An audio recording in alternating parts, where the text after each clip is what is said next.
Circuit બ્રેકરના contact વિશે ટૂંકી માહિતી આપો. તો સર્કિટ બ્રેકરના કોન્ટેક્ટ જનરલી કોપર એટલે કે તાંબાના બનેલા હોય છે અને તેના ઉપર ચાંદીનું પ્લેટિંગ એટલે કે વર્ક કરવામાં આવે છે.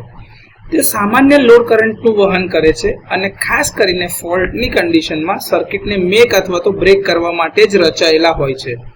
સર્કિટ બ્રેકરમાં એક ફિક્સ કોન્ટેક્ટ હોય છે અને એક મૂવિંગ કોન્ટેક્ટ હોય છે. સામાન્ય રીતે તમારો જે ફિક્સ કોન્ટેક્ટ છે એ હોલો હોય છે અને સોલિડ કોન્ટેક્ટ જે છે મૂવિંગ કોન્ટેક્ટ એ તમારો ફિક્સ કોન્ટેક્ટની અંદરમાં આવી રીતે ફિટ થઈ જાય છે.